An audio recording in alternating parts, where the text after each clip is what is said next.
Right then YouTube, that's the Audi S3 all masked up. So I'm just going to do the front end. It's just a bit tight with both bumpers, so I to prime, get it, stuff it all in here and be close to the walls and stuff for the primer stage, but it's just easier to paint the front end and then just do the bumpers together. So this one, I'm going to be using Meeper's ETR additive, which turns the base coat into one visit, one application, wet on wet base coat. So I've been playing about with this, having some good results. I'm really happy with it. Drying's not an issue with it at all. But yeah, having to change some things in it, and it's all testing and trial and error at the minute. So the biggest issue I've got is it doesn't like blending. There's nothing on the data sheet about blending it. So I'm being the guinea pig really, but which I don't mind. I like trying things and testing things. How far I've got with it so far, colours that are not that metallic-y and straight colours, not a problem blending. What I'm finding in the blend zone, wherever there's a bit of dry spray, because it's so thick with that ETR in there, with a bit of dry, any dry spray where you end spraying, and especially if you do a bit of flicking, it's rough. It creates a rough edge when it's got a bit of dry spray, and it doesn't travel that far, the overspray, but on metallic colours, that rough edge, that dry spray creates a load of bunching of metallic, makes the metallic stand up, and obviously creates like a bit of a halo, not halo, I call halo where it's created a dark shadow past where you finished base coating. This creates like a silver banding on metallic colours. I haven't done a pure silver yet, so I don't know that. I'm still testing, I've done about 4 or 5 jobs with it. So that's what I'm finding with metallics. This isn't really a metallic, well it's not metallic, it's a pearl. So I found the transition maybe, I think in the dry spray as well, on the stuff that's metallic, got a lot more metallic content. So it's been greys that I've done, which were quite metallic-y. It's a bit rougher on that dry edge because the metallic's standing up as well. So straight colour I've done with blending, you felt a little bit of roughness. It didn't show in the clear coat and it blended okay on straight colours. So that's what I'm finding with stuff that's got highish metallic content. And I'd imagine with silver, you know, pure silvers and really high metallic content, it's going to be even worse for that. So yeah, that's the main issue with it, blending. I still don't know about how much it changes the colour in accuracy, so I don't know anything about the colour in accuracy. I don't have time to test that. I need to do 2 mixes of the same shade, one with ETR, one with not, and see what the difference is and see which way it throws it. So that's another thing that I'll be doing when I get a chance. So what I found, a bit of testing, I've done a little bumper smart repair this way, and what's the other job I've done? A metallic black. And what I found is to put a wet coat of 000, which is just a transparent binder. It's not Meeper's blender in the water-based system. Meeper's blender is a separate product that goes over the whole job and gets dried out, and it's not the same product as the base coat. The blender doesn't really, you can't sort of use that as a wet bed, and that's what I've been doing. I've been putting a wet coat just as a normal mix with the thinner and accelerator. This is another thing I'm going to get onto in a minute about the accelerator. Just as a normal mix, having something wet, a wet film in there and blending into that, and it feels smooth as anything, the transition. Again, I don't know with high metallics, how well that metallic will look in that wet bed, but that seems to be the thing with what I've seen of other one visits, that it has to go into a wet bed. There's nothing on the data sheet about this. It recommends for resprays only. I think because the testing hasn't been done so much on it, and I'm not sure why they brought it out, to be honest with you, because they're not pushing it, but I'm pushing it. I want this to be successful for me, because the application process is a doddle, and I love it, and I love the way you just wet on wet everything and get it all done in one go. If you haven't seen previous video, specific gun setup for this, Starter Jet 5500 HVLP with a 1.3i, and it was a QMR on it, and you set the QMR up to the date sheet, 1.8 bar wet application at full trigger, whatever that setting is for the QMR. Then you pop the button in, it gives you sort of half trigger, restricted trigger, and drop coat into it. So that's how I'm going to do this. I'm going to do it as the wet on wet, one visit, but I put on this, I'm going to put a wet bed here of 000. Come across, do the double coat over there, wet on wet, and same again here, a wet bed of 000, and see how well it blends on this one.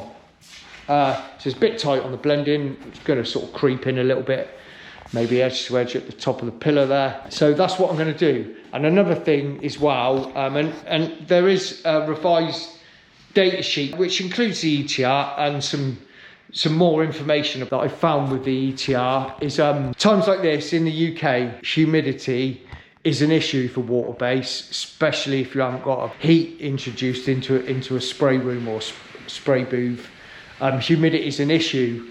So MIPA have also they've got the water thinner, which you would thin your base coat with normally 20%, but they've got an accelerator which is like a solventy based accelerator, and they recommend to use that in the humidity over 60%, because it just aids with the drying. So, and you can add that to the ETR. So I put 20% of ETR in it instead of the thinner, which thickens it right up. And then I've been playing about with, and I've been putting 10% of MIPA's accelerator thinner.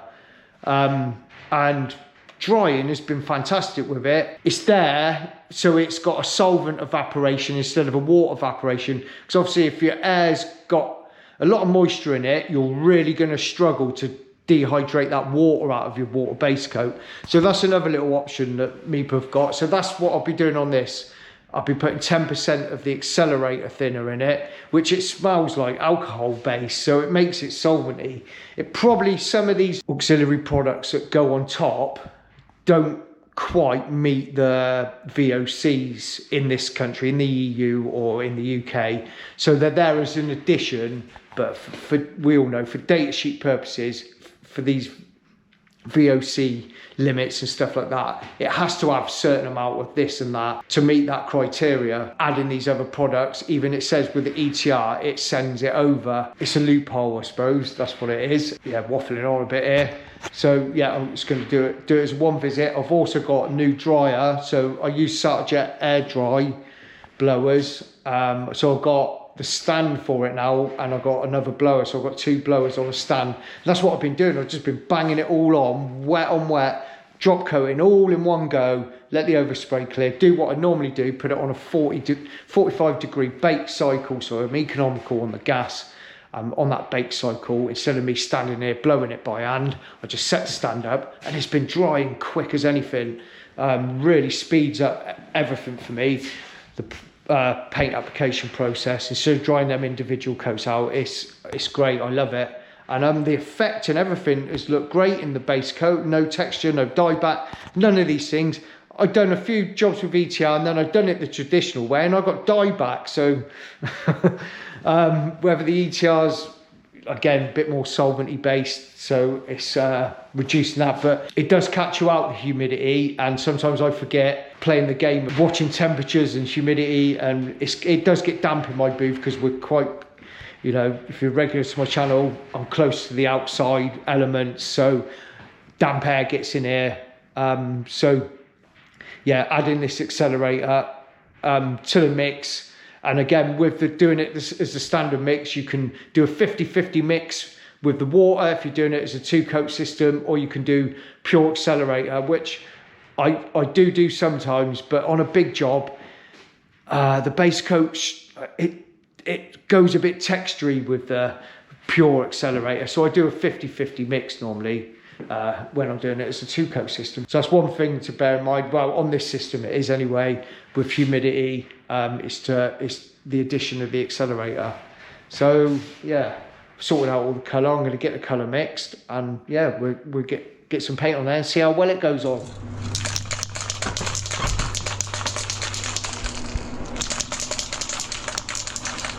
Alright YouTubes, how we all doing? I hope you're well. Thanks for tuning in. So this Audi S3 all went really well. but I had some issues. This footage is from quite a while back. I'm really behind on my footage, but this is a progression really, that you know, the next videos that are coming out that are the customers' jobs, it's a progression of me using the ETR additive. I'm playing about with a lot of things, so a few things didn't go to plan and weren't going right really, which I don't mind in a way. It's annoying, but it's it helps me to learn and to get things how I want them. I am a bit finicky and I do mess about with stuff a bit too much sometimes, and I should just leave it be, but this is the way I do things in it, and it helps me learn and to get where I need to be. I don't just settle for how things are. If there's new advances and new ways of doing things, and I can make these little micro adjustments to make improvements, then I will keep playing about with stuff. So I'm on a load of different clear coats, and obviously this is a progression of me using this one visit ETR additive that goes in the base coat, and I really want this to work for me, this ETR.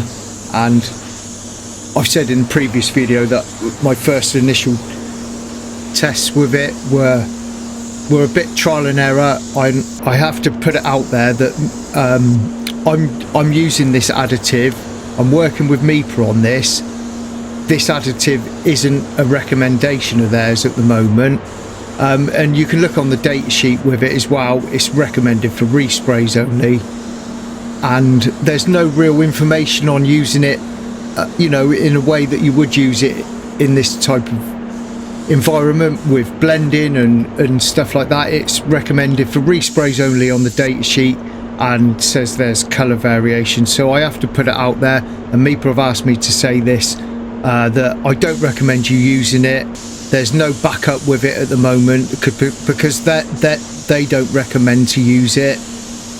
It's a product that they've tested and tried and thought it wouldn't suit the UK market anyway, so MIPA UK. So disclaimer is, yeah, I don't recommend you using it. So the things I'm doing now are not per data sheet with this stuff, but I've been trying it and testing it and trying some various different ways with it, and I'm getting there with it. I'm a bit more advanced with it where I am in this video, and it's working, but until they've tried and tested it, it's not a recommendation, and you won't get any backup from MIPA themselves. If you have any issues with it, if you tried my methods and it goes wrong with you, there's no backup for it because it's not their recommendations until they've tested it out. But I'm working with them on it, and they want me to go down there and show them the way I'm using it.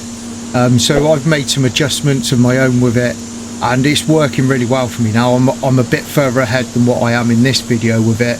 I'm pretty much using it on most stuff, and I'm not having any issues. I've said previously the main issue was blending, and the wet bed has seemed to sort that out.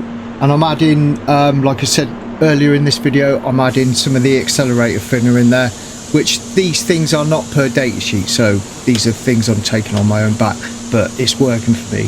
So as you can see, it's a thick product, and just in that one first application, it's almost covered. It's quite a well covering colour, this colour, but most colours on the system cover pretty well. The opacity in this system, even in the two coat system, is really good. So it goes on thick and it looks really textured.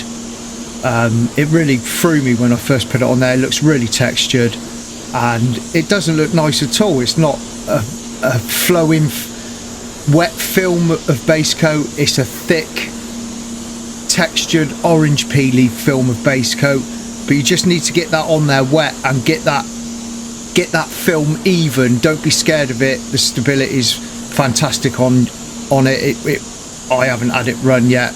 I've been applying more, applying less, and I'm sort of trying to find a sweet spot. And some colours you have to change. So data sheet does say 2 to 3 coats spray until coverage. Once you've got coverage, like I said earlier, on this I've got the gun set up that is on a data sheet. once you've got coverage, it's all at 1.8 bar.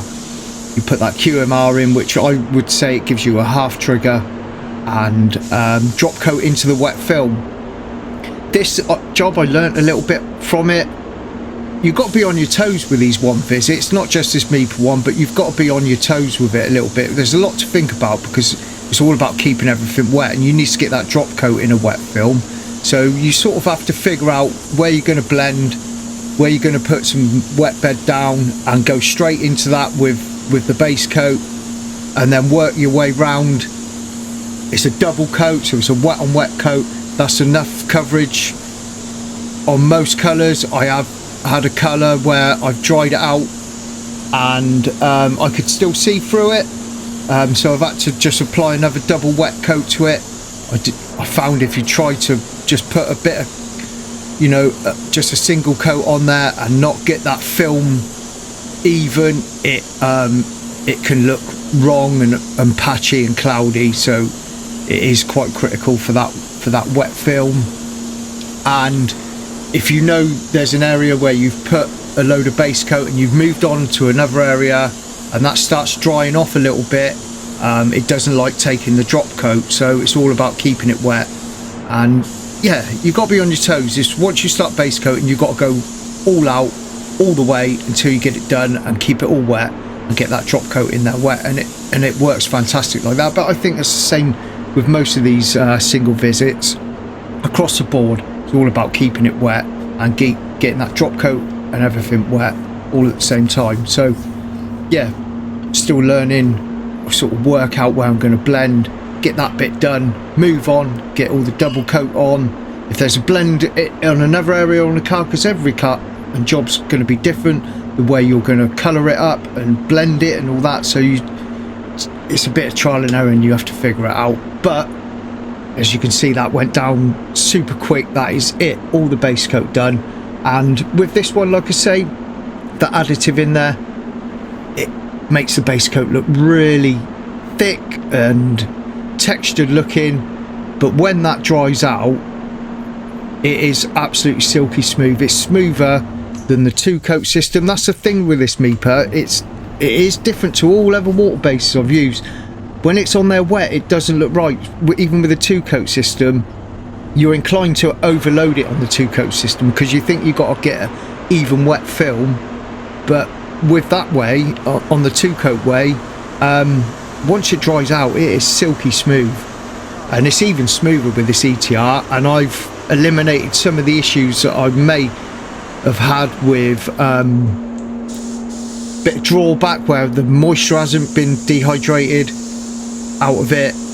It seems to have eliminated that for me, and I like banging stuff on wet and heavy, and that's what you do with this. Get it on wet and heavy, ignore how the film looks when it's wet. When it's dry, it's completely gone, that texture, and it is silky smooth. So it's improved the overall appearance of my jobs, improved the drying, and as you see there, I've got all that film on there. And then I just set up my blowers, depending on the size of the job, set up my blowers, get some heat in there on the bake cycle at 45 degrees, and it dries in no time. So that all that application and that drying was within like 20 minutes of all the base coat application. Once I'll go around the vehicle once and get it dry, and while it's off drying, it frees me up where I'm not stood in the booth with a blowgun. So that's where I am with it. And I'm nicking some of the methods and ways it would work with maybe some other one visit systems. So this is the issue now that I've had with this job, and this issue sort of did come about a bit more since using the ETR. So the clear coat I'm using on this is MEPA CC14 Fix Tropic, which is there. Again, it's a clear coat that's designed to go on in thick layers. It's got really good stability. The Fix Tropic part of it minimises runs, build up on edges, solvent pop, resistant to all of that. I've had some issues with this clear, with it being a bit orange peely, but I sort of got round all that. So on the back of this job, from having some orange peel issues, This is in December. We was in a really cold spell, so in this country you've got to keep making adjustments with your temperatures and keeping all your products warm. It's essential. Panel temperatures warm, products warm.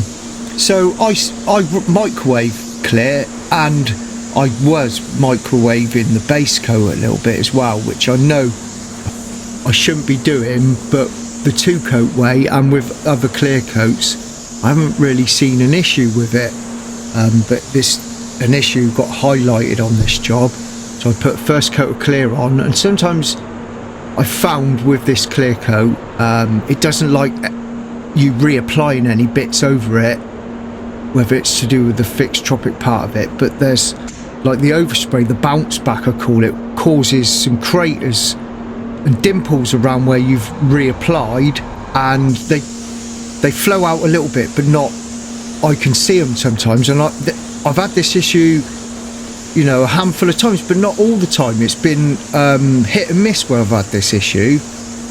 So on this job I had the ETR on there, but 4th or 5th job in with the ETR additive, I think I did apply it a little bit, because I did notice it looked a little bit wetter than it has done in the past, and certain colours with certain tinters in there have a little bit of a different viscosity.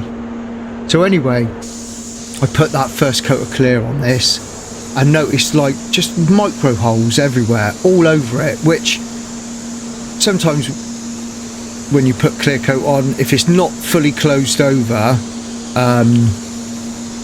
that's what you see, these little micro holes. So I put the first coat on, the job was absolutely covered in them, which I wasn't too concerned about, so I thought I'd just put more over it, get that closed over, and it'd be fine. Done the second coat, there was still quite a few on there, and when I'd done the second coat, it just sort of sat in them but created more craters across the whole job. And it wasn't silicone, but I did have some silicone contamination in this. I was at the point getting towards the end of December, due to change all my triple filters from my dryer and on my compressor, so they were overdue. So I knew I was having some contamination issues here and there, just with the odd big wax hole appearing, and I knew they were overdue because I write dates on them for when they need changing. And so that side of things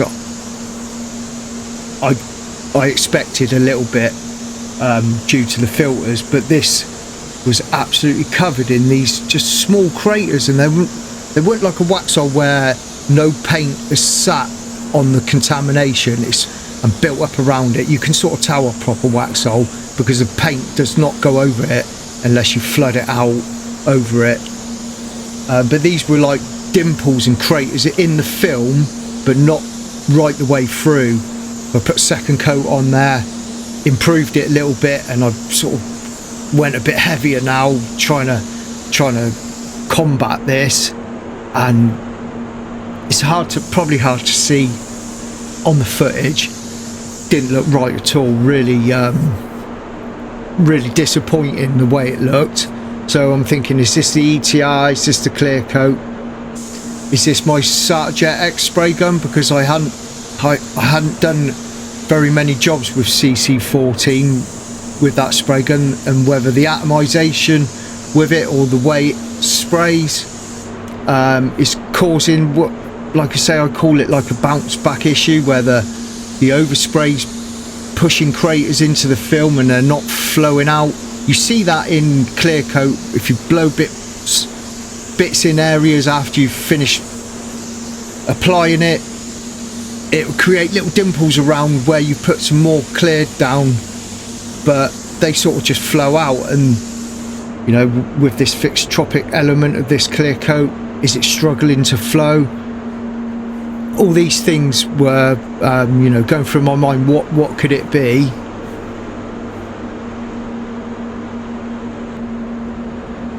So I've done 2 good coats on this now, and I'm trying to sort of show you where it is, and I'm not happy with that finish on there. So I've give it about a 25-minute flash off, just at 20 odd degrees, like I normally would spray at, not put it on any bakes or anything like that. And I'm going for a third one. I'm thinking, well, it says it could be put in multiple layers and high layers with no issues, so I thought I've got nothing to lose, let's get another coat on there. It's either that or I'd knock it all off in the morning, flat it all down, buzz it all down with 800 grit and flow coat it. But I thought I'm going to get a third one on there, see what happens. I've got over all this issue now, because I was in this video, that was it, I'd had enough of this clear, because I'd had this issue a couple of times. It was a shame because there's some real good things I liked about it, but these defects in it were really annoying me, so I'd had enough on this job. That was it for me. It sort of ruined the job, because we put a lot of effort into this, fixing the bumper when we should have been replacing it, and you know, wanted to make a really nice job of this. Guy spent a real good amount of money on parts, like brand new grills, £1,000, just because it had a couple of small hairline cracks in the surround on it. But he went for a new grill, and all the bits we found damaged on this car underneath he bought all new. So the guy spent good money wanting this car right, and we wanted the paint right on it. And yeah, so again, that was another factor. I wanted to get this right, and these defects happened. It's not horrendous, I know it ain't, but it's not perfect by any means. No job's perfect, but I want them to be as close to that as I can, and it was too far off for me with these issues with what happened with this clear coat. And I go through it all. I'm probably going to repeat myself loads in this video, and I do a lot of talking in this video, but I have found a solution to why this clear coat was giving me trouble. And I also had the MEPA rep come down after I painted this and showed him, and he hadn't come across any of these issues with it, so I explained everything I'd done. He come down really to see how I was getting on with the ETR, and he was really impressed with, you know, that this job was done with that ETR.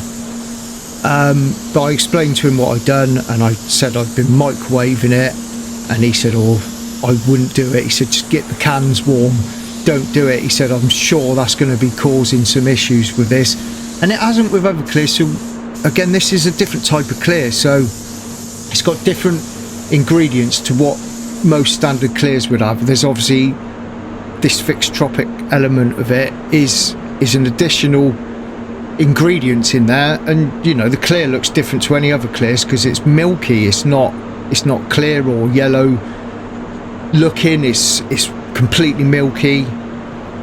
So he said to me I wouldn't be microwaving it, and lo and behold, I stopped microwaving it and warming it up, and changed the way I apply it, because I didn't really pay too much attention to the date sheet, and I'm having fantastic results with it. So stopped microwaving it and just been warming it to 20 odd degrees, mid-20s, getting the can warm. I've used a little blow heater that I've got in the mixing room. It's in my heater cabinet anyway, so even on the really cold days it's always around the 18 degrees anyway, because the can's in the heater cabinet. So stop microwaving it, getting it, you know, making sure it is warm before I mix it up, and going the full thinners. And that first coat, now I found I was leaving it too long between coats. I'm literally almost wet on wet in this clear now. Data sheet says 1 to 3 minutes between coats, so if you've got a job with a few areas to do or parts off the car where you started, by the time you get to that end of that first coat, you've done that 3 minutes where you started. So I'm straight back on it. So I've changed my procedure a little bit. I normally go and clean my spray gun out, go and clean my water-based gun out, because I know I don't need that anymore, because I'm on the first coat of clear, and that is what I normally use as a timer, and that could be anything between 2 and 5 minutes cleaning my gun out, or I dilly-dally around a little bit to give myself like at least a 5-minute window. Stop checking for tackiness and all that. I just go for times now on date sheets, and the MEPA's different clears back, I've got some variations in flash off times between coats and the amount of coats. This says 1.5 to 2 coats. So now what I've been doing, stop microwaving it. I get the can warm, make sure it's warm in these winter months. I get that first coat on there. I do the full thinner, where I was doing reduced thinners because I wanted a thicker film build, which was causing issues with it not flowing properly, orange peel. I was putting that first coat on there too heavy, too thick, and leaving it for too long. So the second coat was like just sitting on top of it and creating even more texture.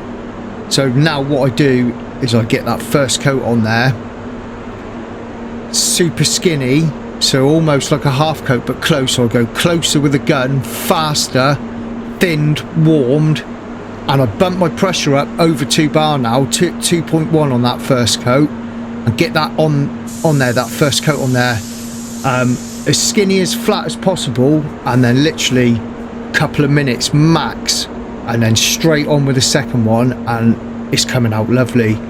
It's not drawing in, I'm not getting runs, I'm not getting too much texture in it. I'm always going to go for some texture because I want to try and match the orange peel of the car. But it's working great now. So that I think, on top of me playing about with the ETR additive in the base coat, was causing some of these issues, and I'm using it with my Sarjet X, and it's all working fine. So I'll just make sure now I get that second coat on there, try and do 1.5 coats, get that first coat on there skinny, don't let it skin over, and get that second coat on there, and it's working really well. I'm getting some really nice results with it now with no issues. Right, well, I've had trouble with that job, just like wax old. I don't think it's a silicone contamination, it's that clear coat. I've seen it before. It's like pressure, like, I don't know, it just creates craters and they sort of flow out a little bit. I have got some wax old, so there is a bit of contamination somewhere. I know, like, my filters and everything are all overdue, but it's coming up to Christmas, so that's when they're going to get done.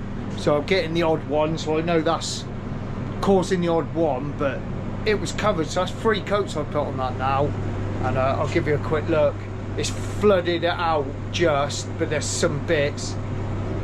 Oh, base coat went great. I was well happy with the base coat, the way that went on, really quick and everything. And then this CC14, I ain't going to be using it anymore, to be honest with you. Just, there's either issues with it not flowing out properly, or I've had this bounce back issue with it. If you go over anything again, the overspray sort of creates craters in it, and yeah, it's gone on horrible. Still see some of it, but it's flat and polishable. Just 3 coats on there now, so mega drying to get it dried right through. But I'll give you a quick look now.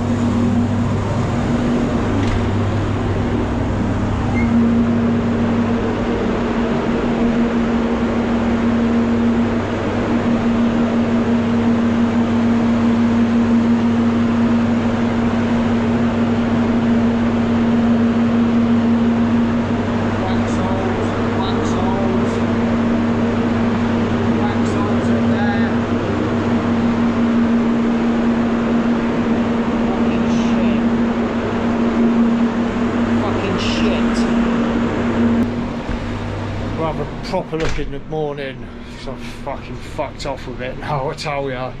Oh, shame. Oh, I was in 2 minds to use that clear coat because I have had some trouble with it. But fuck it, I've got to go in. It's fucking 20 to 9 at night, and I've fucking had enough. So we'll have a look in the morning. Right, YouTubes, it's the following morning, and I've calmed down a little bit, and it's not come out too bad.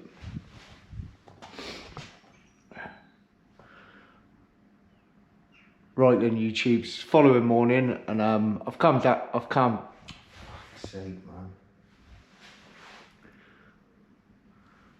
Right then, YouTube's, it's the following morning, and I've calmed down a little bit, and it's not come out too bad.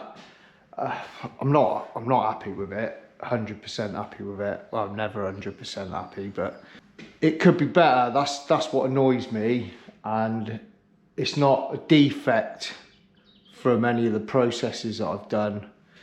So I'll give it a look anyway.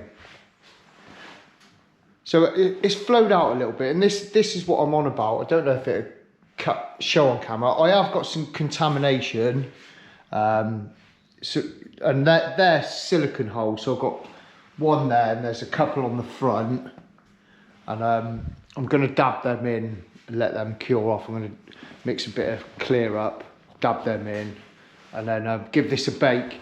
But this is what I'm on about. You can see like it's sort of little craters, but then it's not a silicone contamination. It seems to be a characteristic of this fixed tropic clear coat, but it's been hit and miss with it happening to me. Sometimes it's happened, and the times when I do see it, it's what I call bounce back. So it's the overspray, you know, when you've laid some clear down, and you may see a bit you want to put a little bit more clear on. When I've put a little bit more on there, and it's not like it's drying or anything, just that overspray seems to hit the film and create little craters.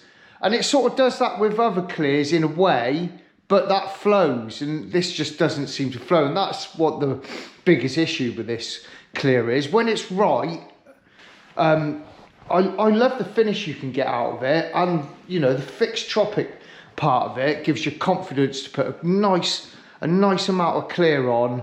And look, like these Audis, they're quite prone for running off of these edges if you go too far with it. And there's certain panels on certain vehicles that are more inclined, you know, there's a risk of getting runs off of certain areas on some vehicles, you know, with sharp feature lines and stuff like that. So that's why I like using it, and I like the way it polishes, and you can get a really good finish out of it. But it's hard work, to be honest with you. And this issue's happened to me when I first started using it. It happened a couple of times, and then it didn't happen. But it's the bounce back, and it's the overspray. And since I've been using my SATA Jet X with a 1.2i setup on the RP, I've seemed to notice it a lot more. So whether it's to do with the atomization and the fan pattern or whatever of that gun, it seems to be worse, and I can't seem to get it right with that gun. So maybe that's it. I'm probably there's not a lot, I ain't got a lot of it left. I'm probably not gonna use this clear anymore, which is a shame, because I love the gloss, I love the polishing, and I love the fixed tropic. And you know, there's all these different clears for quick dry, slow drying, better polishing. There's not one size fits all. There's always a characteristic with a product, but you always seem to have a downside, and that's how it is, isn't it? You know, my favourite clear out this whole system is the CC9, because it does all of it. It's good drying. It's good, you can manipulate it, it's easy to apply, it's got pretty good stability, and it's just a good all-rounder. Really good gloss, really good polishing. And you know, the other ones like the CX4, which is quick dry, great gloss, but downside is it doesn't polish that well. But anyway, but you can see I blew a little bit more on the front of this, and you can see it in the texture, and it's not horrendous. And you wouldn't even really notice that outside. And I will polish some of it out and make it a bit flat. But I like the factory look, and I like it out the gun. That's how I like my jobs to, you know, when they're just production cars, that's how I like them to look. Not flat and polished everywhere and flat patches and all that. I like the factory texture to look right. Yeah, maybe I am being over fussy, but this is how I am with my jobs. That's the most important thing to me, is the jobs looking right. And I put that above what I'm earning out of the job, to be honest with you. And I, as a businessman, shouldn't I? Because it makes it hard work for me mentally, and it probably affects my income a little bit, where I may be a little bit over fussy. This is a nice car and I want to do nice jobs for people, and yeah, regardless of the money. So anyway, that side of things, showing you, you know, what I've come across. A few defects. It's not a perfect world and I ain't perfect, and maybe sometimes I'm my own worst enemy, because I just keep fannying about sometimes with stuff. But especially when I've got an issue, and this has been an issue of mine for a little while, this clear, I'm thinking, right, I'm not going to give up on it. I want to find the solution to it. When there's an issue with anything down here in the workshop, with tools, equipment, materials or whatever, I don't just think, oh, that don't work, and give it up. I'll go right to the end, and then if it's not working for me, then, you know, then I'll walk away from it. But yeah, this has happened a few times now, so it just creates a bit of a, you know, you've got your orange peel, and then there's like, you can, under these lights you're going to see it, outside you're not going to see it, but it's not horrendous. The job's saved. Bit of flat polishing and it'll look fine. Not an issue really. Just annoying that, you know, go to all this effort. But anyway, on the other side of things, with the base coat going down, fantastic. If you see in the footage there, it just looks like thick, it looks like Gravitex going down, and you think, oh God, that's going to be rough, the texture's going to be awful. But when it dries, it's just like the two-coat system. It's silky smooth. I'd say it's probably even smoother. And you see how well it covers, and how fast it is for putting down. And I think I'm getting there with the blending. Like I said earlier, I need to try it on some metallics, but you know, some high content metallics, but I haven't got anything like that to paint at the moment. So going back to the clear, you can see little divots in the paint, little like wax holes, but it's not a silicone contamination. I know that isn't a silicone contamination. It's something to do with this clear, something to do with the air hitting it, or the particles of overspray hitting it. It's something to do with that. I may speak to Meeper about it and see what they think. But I use up that last bit on another job, and I'll see if I can change anything, change my gun. I might even try my Sarjet CC on there and see what difference that makes. Because when I was using my 5500 with the O setup, it didn't seem to happen as aggressively as it's happening with this gun. So it may be the spray pattern, it may be something to do with that, or pressures, I don't know. But we'll see. Anyway, but yeah, as far as with the ETR in there and the one visit, fantastic. Dried no problem with my Sarjet stand and the blowers. Literally, application of the base coat from coming in here, putting all the base coat on and the drop coat and the drying for this front end was about 20 minutes, which to me, I would have been over 20 minutes applying and drying all them separate coats out. And I think it dries better than the two-coat system. It seems to dry right out. And obviously, I said earlier, with the humidity in that, the additional accelerator definitely helps.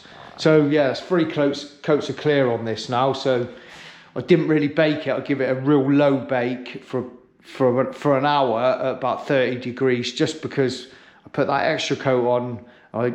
I didn't wait a massive amount of time before that third coat on, and I didn't want to trap any solvents in it popping and all that. But that's what this fixed tropic, again, is one of the good properties in it, is it's really resistant to solvent boil and sagging and building up, and it's designed to go in and thick layers. But there we go. Anyway, I'm going to stick this on bake, get this baked off, 30 minutes at 60 degrees, and then get it all demasked. I'll get the bumpers in, and I filmed the footage of the ETR, the base coat going down on the bumpers, show you how quick that is, and I won't be using this clear coat on the bumpers.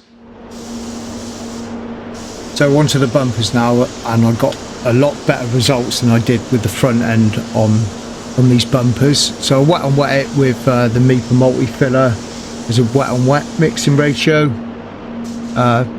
decent, designed for plastic. I've mentioned previous videos about the multi-filler, what it's designed for metal and plastic. It's recommended by Meeper to be used on plastics because it's got a bit of flex in it, so the bumpers were primed in that, and then obviously I'm going to wet and wet it with that as well. I don't wet and wet anything really apart from new panels and bumpers, and the reason I do bumpers is because when they're primed all over and stuff, especially front ones, and you've got, you know, you're dealing with stone chips and you do a few little wipings of fine filler and stuff like that, I'd like to seal them in. I don't put it over panels that halfway down a car or over all my primed spots. I just don't see the point of that. The prep should be good enough. If I've got little breakthroughs, I use a little bit of that transparent spot sealer, which is designed for that.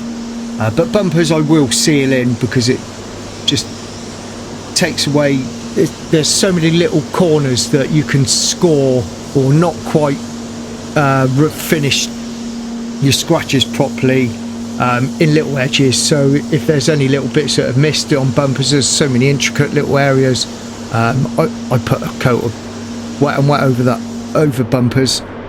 So just bumpers really, and new panels obviously I use wet and wet, but if I can avoid using wet and wet on jobs, I won't use it, because it just has a horrible effect on your final outcome. I find no matter how good the wet and wet is, how good you've applied it, but one chance with it, if you don't get it right first time, it's a nightmare.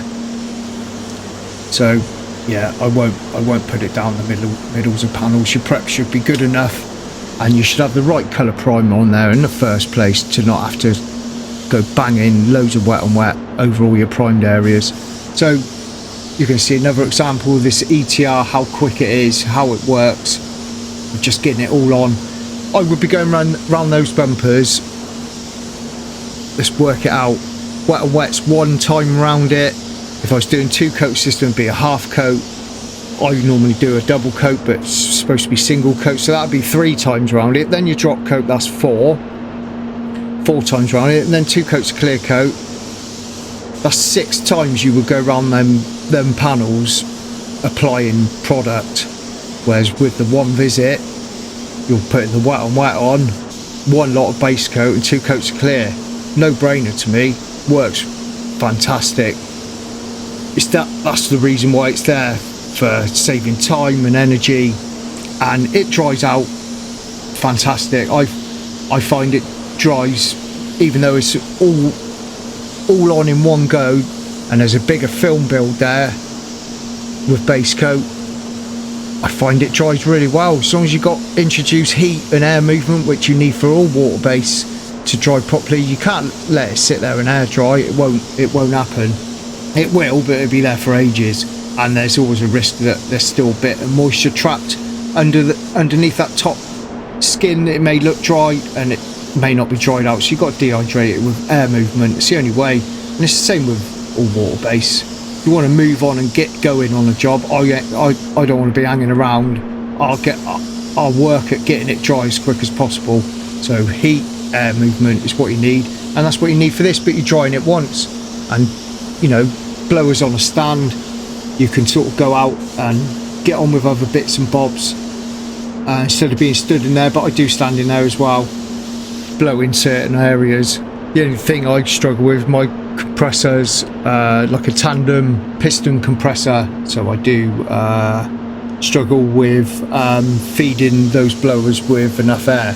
But the starter jet air dries are quite economical on air consumption.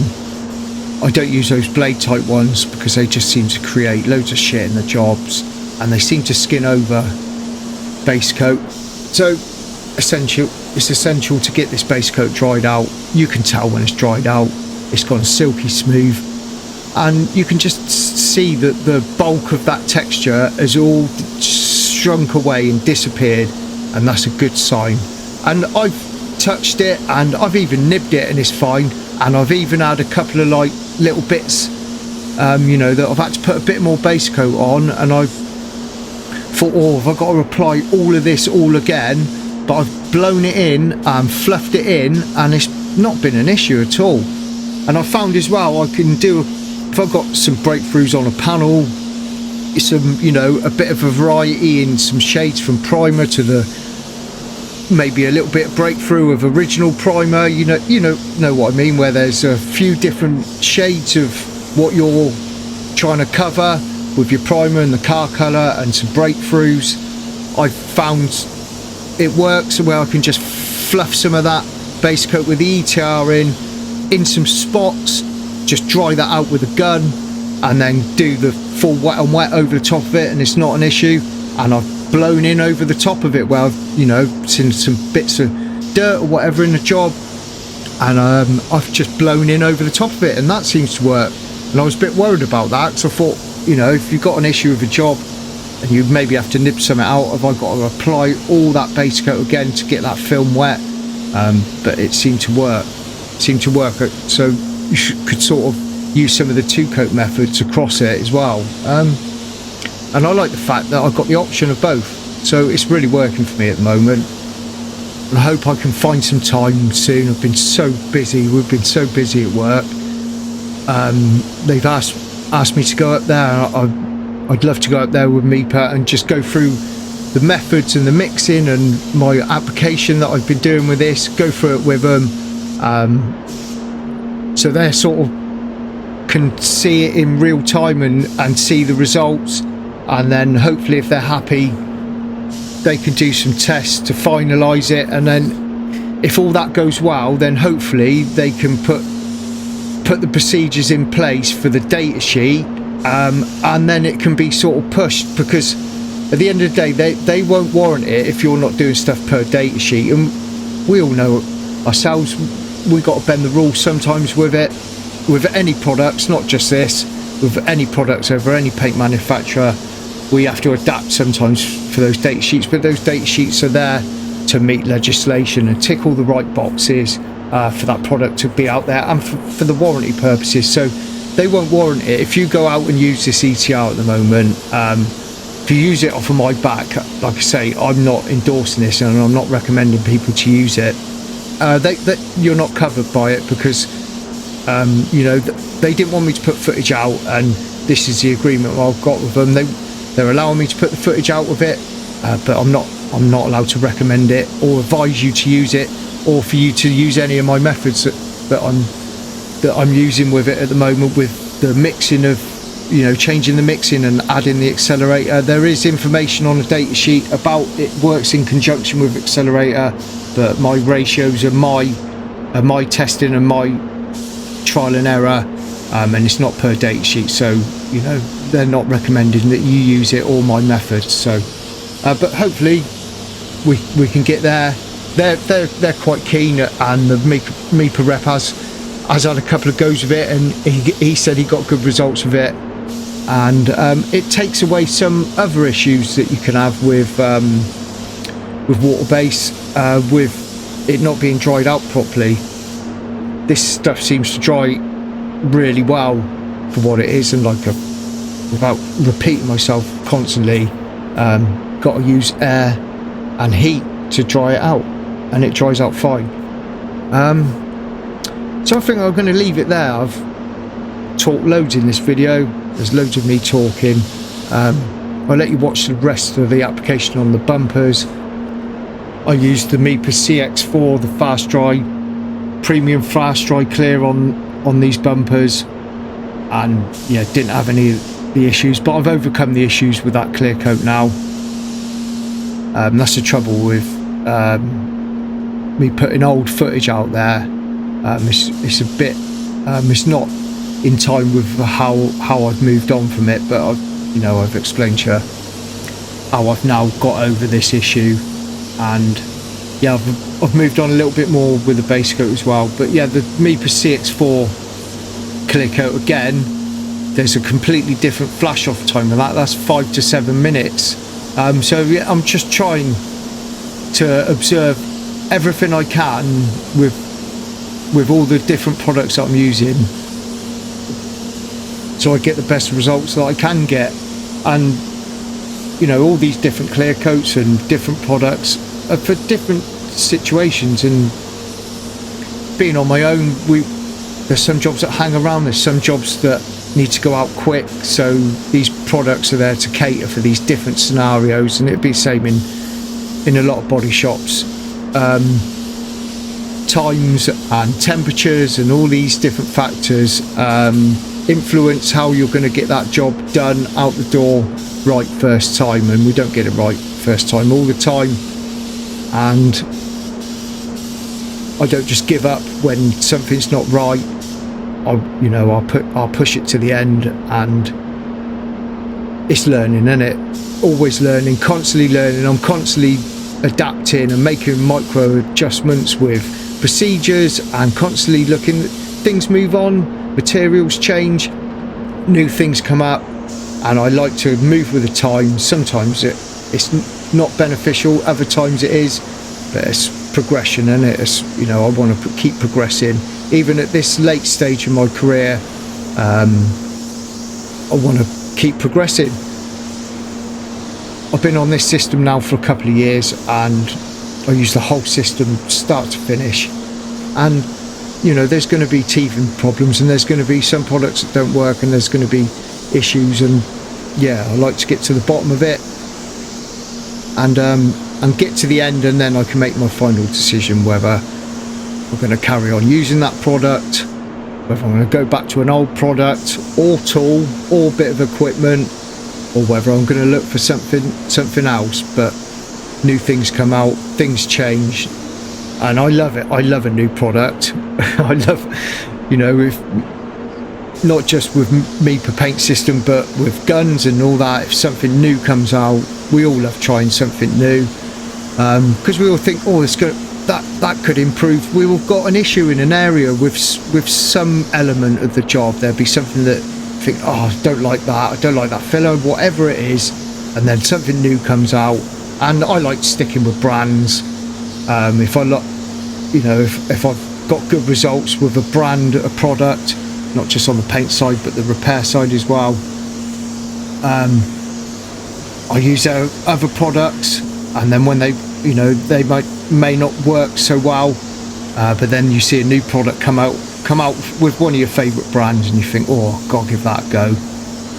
Well, that's what I'm like anyway. I like to keep trying new things all the time, but sometimes it doesn't work, and sometimes you should have just left things alone. But hey ho, it's all learning.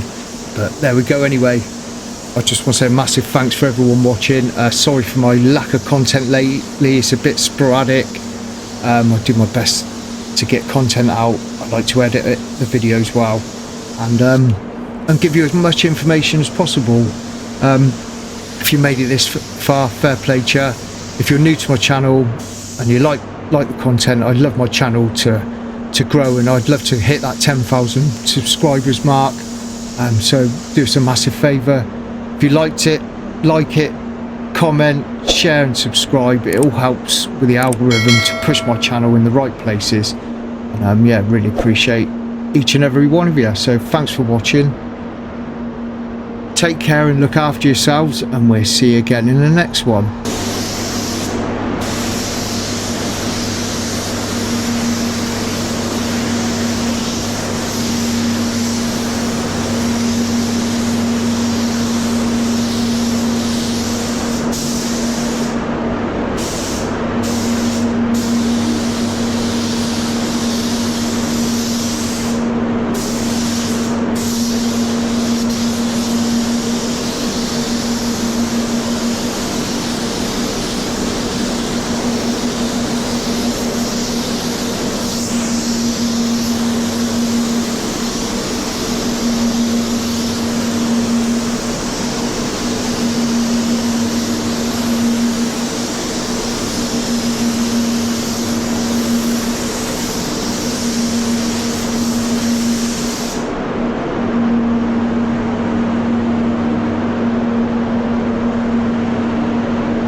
So that's the bumpers done, and the clear coat's come out a lot better than it did on the front end. So I used Meeper CX4 on this.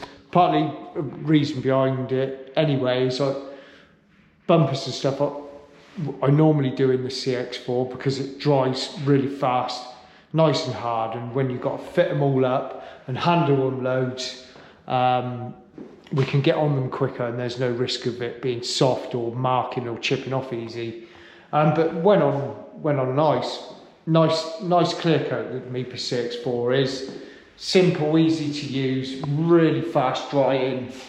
Couple of nibs here and there, but considering the state that bumper was in, Reese has done a fantastic job of prepping that up, and he saved it. Yeah, we were putting a new bumper on it initially, so he's done a cracking job. Fair play to him. And I'll give you a look at the rear one. Odd little nib here and there. But gloss has held up well, wet and wet. Base coat with the ETR additive, really quick. And 2 coats of CX4, and it's had a bake. The CX4, it's got a specific hardener. You can use the normal hardener and the fast hardener, HS25 and HS10, but there is a specific hardener for it, which is HX4, and it's a bit faster drying. I find it's got better gloss retention with that hardener, and you get a nicer texture orange peel. So there we are. That CC14 I've done the front with. I'm really annoyed. I don't want to give up on it because it hasn't happened to me all the time. But I can't keep playing about on jobs and not being satisfied with it. I've got a bit left. I'm going to give it one more chance, unless there's a problem with the product. But I haven't used it a lot lately, so it's been a bit sporadic where I've used it, and it hasn't happened every time I've used that can, that specific can of it I've got here. But yeah, I don't want to give up on it because it's got good properties for certain situations, but I do this to myself, man. I cause myself unnecessary headaches, really, where I just keep playing. I'm always looking for more. I can't be satisfied. I'm always looking for it could be potentially better. I cause my own headaches and hassles sometimes, but it's just the way I am. I can't change it, and I'm passionate about my job, so I just like, when I'm on this system, I like to explore all avenues to find the best way, and not the best way, just having options for really struggling to explain myself here. I just like to have all the options there for different scenarios, and this is a business that I've started myself, my name on the jobs, and I'm just passionate about painting cars. That's it. I get more annoyed about the jobs not being to my satisfaction. That comes before the price I'm getting for the job. Really, it goes out the window. The thing that annoys me the most is when I'm not happy with a job, and the things I'm not happy with. Most of the time, the customer's not even going to know what I'm on about or even see it, but it just bugs me. And it bugged me before I was self-employed. I don't know why I'm going on about it. To be honest with you, the job will be fine. Anyway, we'll get these bumpers fitted up, and then, once it's all fitted up, I'll give you, if the weather's all right, and I remember, because I do forget most of the time, give you a look at it, finished, and I'm sure you're going to think it's fine. And it will be fine. And even Reese looked at it this morning and said, that's all right. What's the matter with you? But there is some defects in it, and that clear coat shouldn't be doing that. It shouldn't do. But I've got a feeling it might be the spray gun, to be honest with you. I think my next thing I'm going to do with it is use my CC gun. I find that it's the way it's atomizing. I reckon that's what it is. I call it bounce back, where the particles and the air of overspray are hitting back into that film of clear coat, and it's creating craters, but they're not flowing out. Even this done it, and I have found a little bit with that ETR, that first coat, it's harder to get it to close over on that ETR version, but you know, the way these got base coated, the speed of it, and going around it all once, like I say, when you've got a big job to base coat, it's a no-brainer, that the one visit way. And yeah, I'm really enjoying using it. Just want to get the blending a bit better. It's not going to suit every job.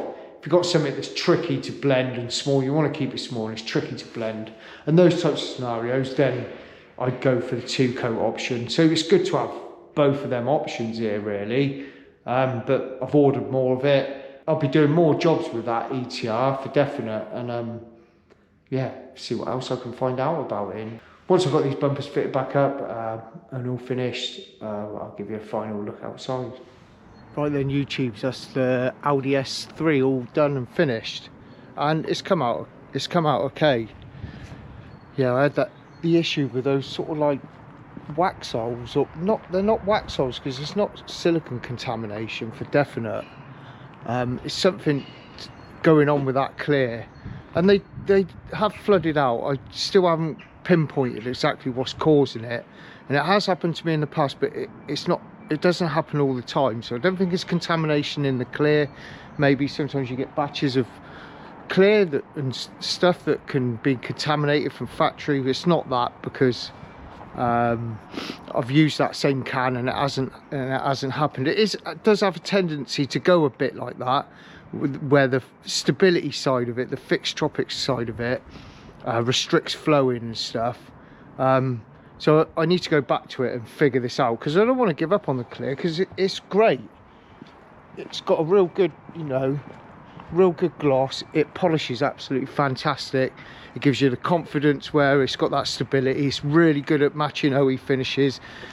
It's good if you want to put big layers on. There's all the benefits of it not solvent popping, and so it's got so many good properties, but applying's not the easiest. And yeah, and it seems to be a bit sporadic on how it applies. So I need to go back to it and figure this out. Seems to be in the colder weather, and I'm breaking the rules a bit and stick it in the microwave, and maybe it doesn't like that, so I need to try it. I've even watched some old footage that I've painted some stuff with the Sata Jet X I had as a demo gun, and I done a job with the first job I done with it, and I didn't have any of this issue with it. Just, yeah, it goes on there and it's just like covered in dimples and wax holes, and they sort of do flow out, but I can see them, but it's polished. It's not like they're right the way through, and it's polished up lovely. It didn't take a massive effort to polish it, and you can't see any of it out here. So yeah, go back to the drawing board with this one, play about with the thinners, play about with warming it up, maybe not in the microwave, and try with different guns and different settings on the guns as well. That's what I need to do. Like I say, I've had decent results of this and not had this issue, and I have had similar issues with it. Orange peel, I've had issues, and other times I haven't. And this, like what I call, seems to be bounce back when you have to put a little bit more somewhere in an area. The overspray, that just seems to create craters in it, and they do sort of flow out, but not fully, and it's got to have something to do with where, you know, it's got this fixed tropic element to it. But it's great for matching OE finishes. Just got to get on top of it. But the other side of this job, that, you know, the repair he's done on the bump, I know, and I never showed any of that, but he's done a magic job on that. It looks fantastic, and it's fitting really well, to be fair. Well, a lot better than we thought it would do, considering we were supposed to be putting a new bumper on this. And the other side of it is using the ETR in it. Just made it a doddle to paint, to be honest with you, and colour and blending went really well on this. It's not the hardest colour to blend, but tight blends up the tops of the wings, and the transition of the blending worked with using the 000, so I think that's the way forward. Just need to try it with some more trickier colours, and don't think it's really affecting the colour. I have been speaking to Meepa a lot more about this, and they're testing it and trying it, and they said that the ETR has changed since the first time they tested it. It's like a new formula, and when they first tried it about 3 years ago, it had quite a big influence on the colour changing, but they don't think it does now. So that's one thing maybe I don't need to worry about so much now. They seem to think it's hardly having any influence on it now, because it's a different type of product. It's been revised, I suppose. It's a new formula of it. So they're only going on the testing they done when it first come out, and there was too many downsides to it for them to like push it forward. But now I've been trying it, and now they've revisited it. Yeah, they seem to think it's a good thing. So yeah, watch this space to see what happens with it. So there we go. Rear bumper colours all gone in well, and yeah, bumpers look good. And I hate having issues, and I hate having to do things to make the jobs look better. I like my jobs out the gun. So there we go. That's it. Thanks for watching, really appreciate it, and we'll see you again soon. Look after yourselves. Cheers.